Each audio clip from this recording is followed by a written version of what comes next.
साथियों नमस्कार। प्रभु कृपा से आप सभी स्वस्थ होंगे। आज हिंदी साहित्य की सुप्रसिद्ध संत कवि मीराबाई के पदों पर विचार करेंगे। सीबीएसई बोर्ड ने इन्हें कक्षा 10वीं के हिंदी पाठ्यक्रम के कोर्स बी में लगाया है।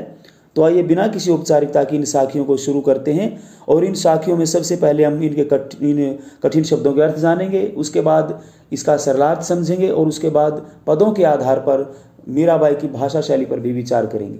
तो आइए शुरू करते हैं।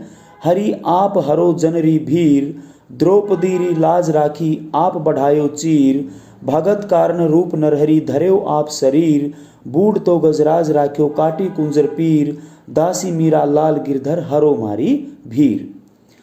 हरि श्री कृष्ण भगवान, आप श्री कृष्ण के लिए प्रयोग किया गया है। हरो दूर कर दो, समाप्त कर दो। जनरी द्रौप, ये मीराबाई ने स्वयं के लिए इसका जन व्यक्ति का प्रयोग किया है। भीर पीड़ा को, संकट को, दुख दर्द को।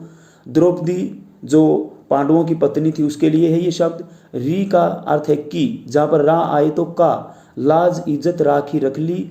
आप बढ़ायो चीर, बढ़ायो बढ़ा दिया, लंबा कर दिया। चीर वस्त्र।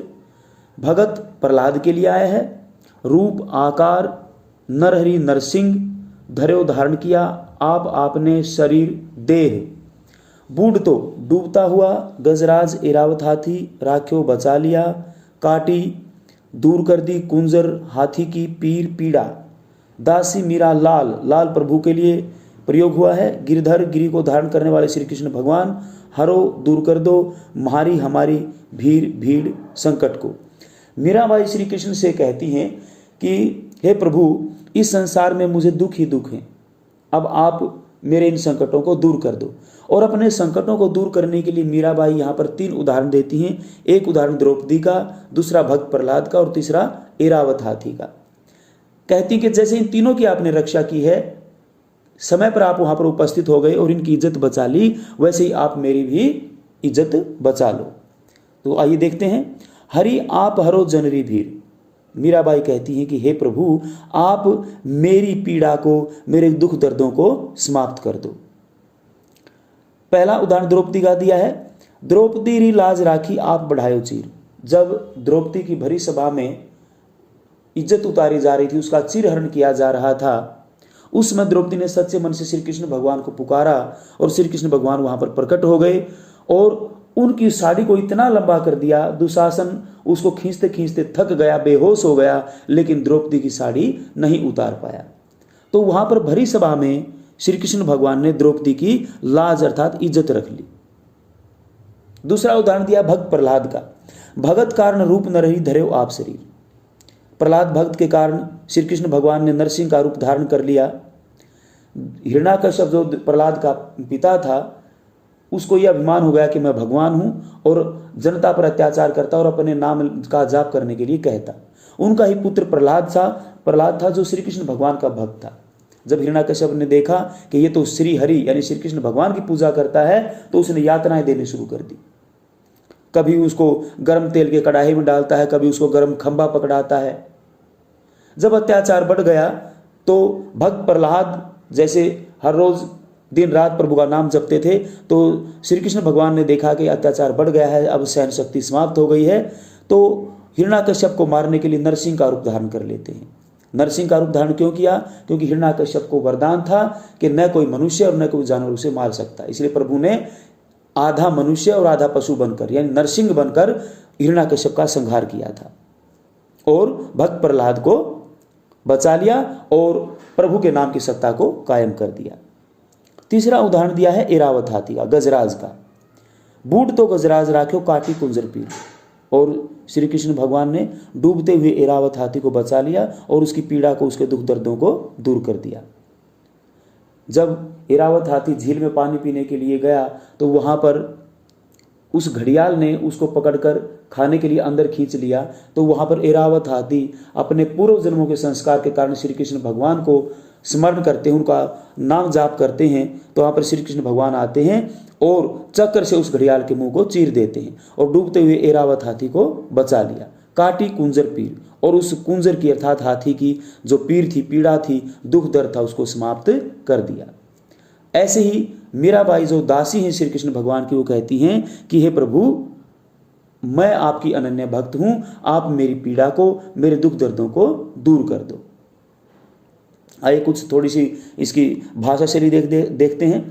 जैसे कबीर जी इधर उधर घूमते रहते थे साधु संतों के साथ या साधुओं के रूप में, वैसे ही मीराबाई भी साधु संतों के साथ सत्संग में लगी रहती थी।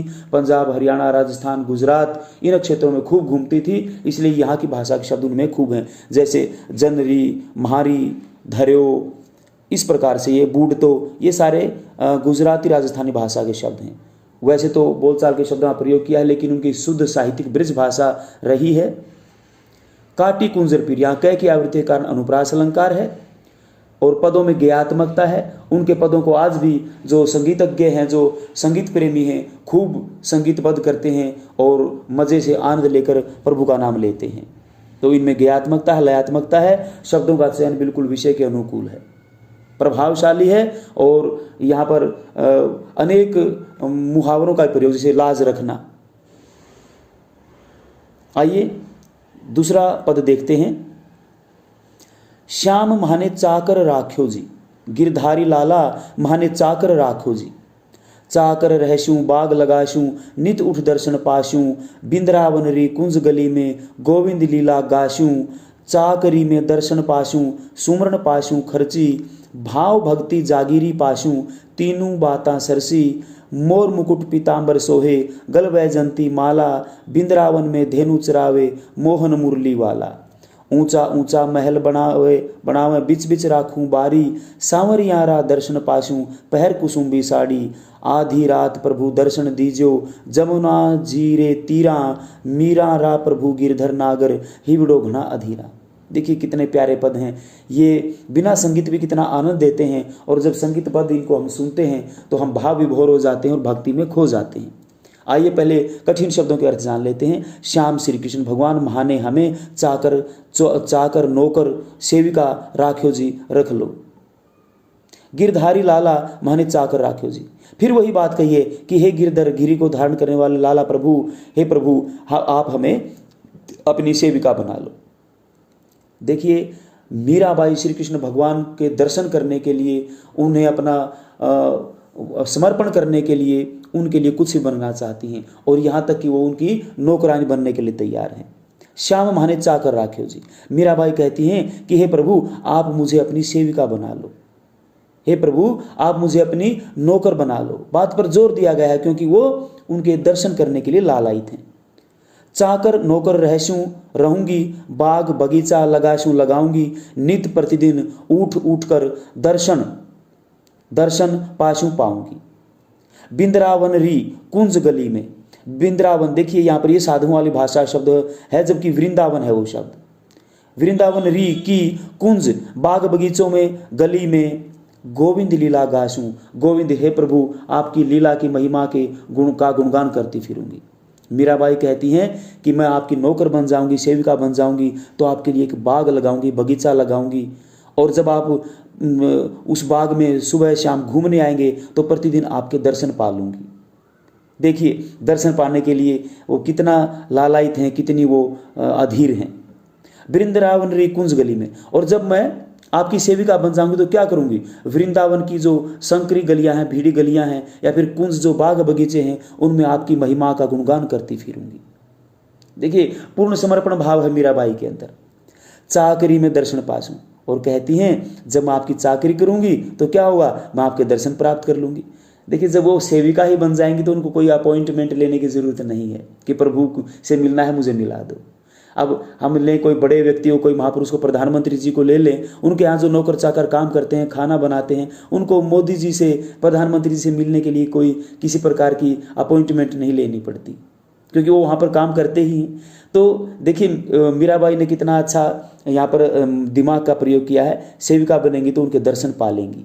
सुमरण पाशूं खर्ची, और जब कोई सेवक बनता है तो उसको खर्चे के रूप में कोई सैलरी दी जाती है मंथली, कोई मेहनताना दिया जाता है। तो कह रही हैं मुझे कोई खर्चा नहीं चाहिए, बस आप अपने नाम सुमरण करने की आज्ञा दे देना, मैं आपके नाम का सुमरण करती रहूंगी, वो मेरा खर्चा है।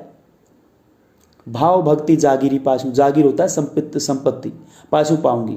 और वो मुझे कहते हैं कि मुझे कोई किसी प्रकार की धन दौलत रूपी संपत्ति की आवश्यकता नहीं है, बस आपका जो भक्ति भाव है वो जो आपके प्रति जो भक्ति भाव वो बना रहे, वो संपत्ति मुझे दे देना, आप मुझे अपनी भक्त मान लेना। तीनों बातें सरसी, ये तीनों बातों मीराबाई को बड़ी अच्छी लगती हैं, ये प्रश्न करती हैं। ये प्रश्न भी आ सकता है कि मीराबाई को कौन सी 3 बातें अच्छी लगती हैं। तो एक तो कि वो सेविका बनकर उनके दर्शन पाना चाहती हैं और खर्चे के रूप में उनके नाम का स्मरण करना चाहती हैं, और जागीरी यानी संपत्ति के रूप में वो भक्ति भाव को पाना चाहती हैं। ये तीनों बातें यानी बातों मीराबाई को अच्छी लगती हैं। आगे जो 2 लाइन दी गई है, इनमें श्री कृष्ण भगवान की सुंदरता का बड़ा ही सुंदर सजीव चित्रण किया है मीराबाई ने। कहती हैं, मोर मुकुट पीताम्बर सोहे गल वैजंती माला, बिंद्रावन में धेनु चरावे मोहन मुरली वाला। मोर मुकुट, मोर पंखों का मुकुट, ताज, पीताम्बर, पीत पीला अंबर कपड़े, पीताम्बर क्योंकि श्री कृष्ण भगवान को पीताम्बर भी कहा जाता है, समास है। या पीत है जो अंबर, एक तो हो गया कर्मधारय समास, लेकिन पीत है अंबर जिसके, पीले हैं कपड़े जिसके, किसके, श्री कृष्ण भगवान। तो यहाँ पर बहुव्रीहि समास है पीताम्बर में। यहाँ पर सोहे सुंदर लगते हैं।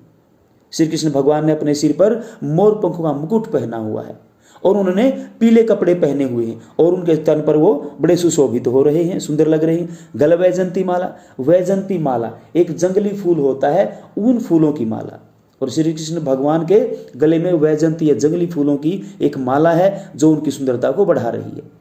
बिंद्रावन में धेनु चरावे, और वृंदावन में, देखिए ये फिर बिंद्रावन लिखा है यहाँ पर, जब भी क्या है ये वृंदावन, धेनु गाय चरावे चरा रहे हैं श्री कृष्ण भगवान। जैसे उनको कहा गया कि वो गाय चराते थे, तो वृंदावन के जो वहाँ पर जो चरागाह हैं, जो गायों के लिए जो गोचर भूमि है, वहाँ पर गाय चरा रहे हैं। और मोहन, वो मोह लेने वाले हैं, इसलिए उनका नाम मोहन पड़ा है। वो सबको, उनका जो चेहरा है, उनकी जो आकृति सबको मोह लेती है, मुरली वाला। और उन्होंने अपने वो मुरली बजाते हैं तो वो कितने सुंदर लगते हैं। तो यहाँ पर इन 2 लाइनों में श्री कृष्ण भगवान की सुंदरता का, उनके मनोरम जो उनका जो आकृति है उसका वर्णन किया है। फिर क्या कहती हैं, ऊंचा ऊंचा महल बनावे बिच बिच राखूं बारी, सांवरिया रा दर्शन पाशू पहर कुसुम बिसाड़ी।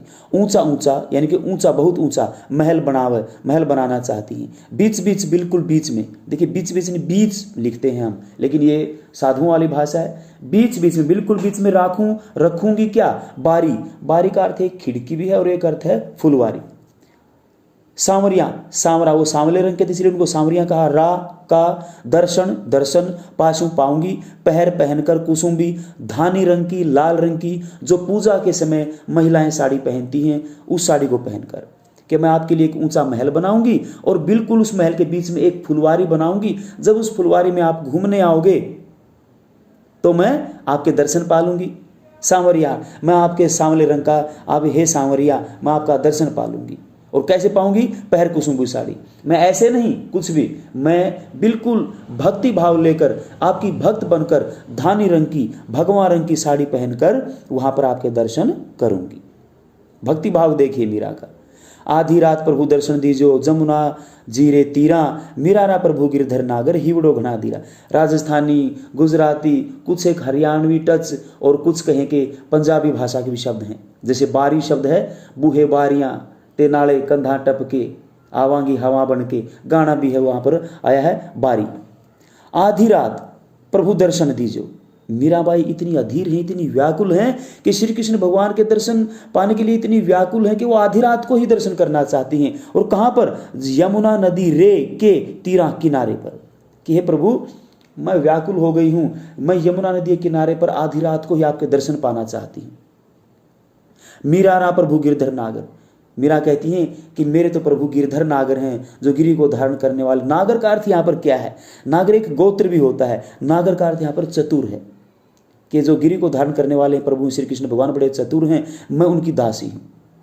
हिवड़ो घना धीरा, हिवड़ो हृदय, घणो अधिक, घना मारा भाई, हरियाणवी पंजाबी, घणो बहुत अधिक, अधीरा व्याकुल। वो कह रही हैं कि मैं आधी रात को ही यमुना नदी के किनारे पर आपके दर्शन पाना चाहती हूँ। मेरे हृदय में आपके लिए इतनी व्याकुलता है, मैं इतनी अधीर हूँ, मुझे धैर्य नहीं रखा जा रहा, काबू नहीं हो रहा है, मैं नियंत्रण में नहीं रही हूँ, अभी आधी रात को ही आपके दर्शन पाना चाहती हूँ।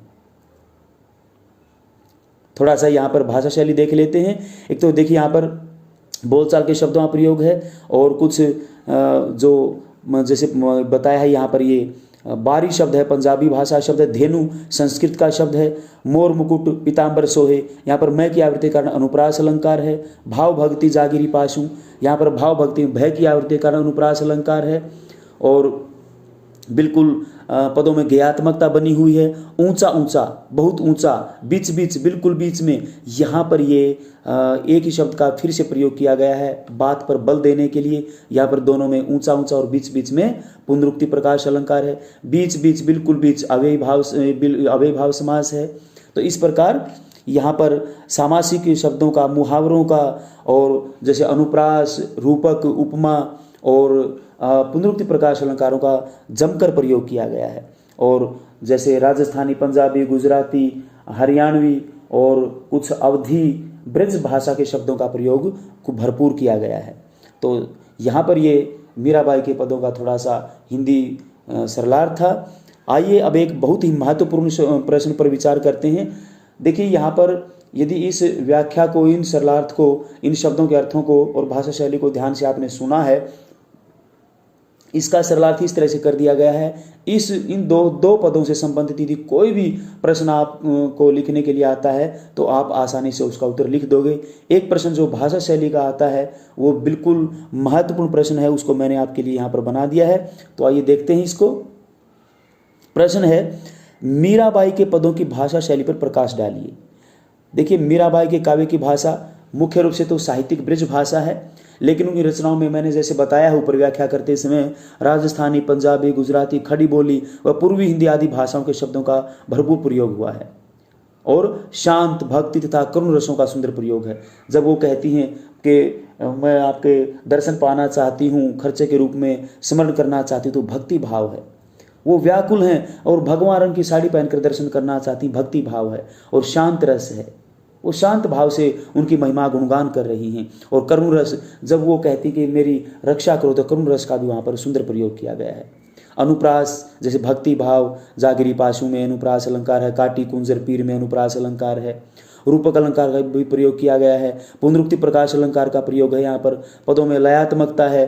और आज देखते हैं हम के कबीर के, मीरा के, रैदास के, तुलसीदास जी के, गुरु नानक देव जी के पदों को, उनके दोहों को खूब संगीतबद्ध किया गया है।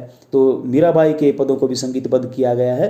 और जो आजकल के जो संगीत प्रेमी हैं, रचनाओं को बड़े चाव से गाते हैं। भाषा भावों के अनुकूल प्रभावशाली है। और मीरा की यहाँ पर भक्ति वो दैन्य व माधुर्य भाव है।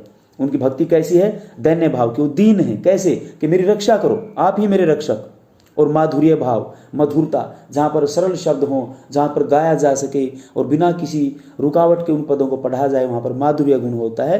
तो इस प्रकार ये यहाँ पर मीराबाई की भाषा शैली का वर्णन किया गया है। साथियों, आपसे निवेदन है, आपको यदि व्याख्या समझ में आई है, आपको ये पद समझ में आए हैं, तो लाइक करें, शेयर करें, सब्सक्राइब करें, तभी मेरा हौसला बढ़ेगा। और आप सब्सक्राइब कर देंगे तो और भी वीडियो आपको मिलती रहेंगी। साथ ही वीडियो को देखने के लिए आपका कोटि कोटि धन्यवाद।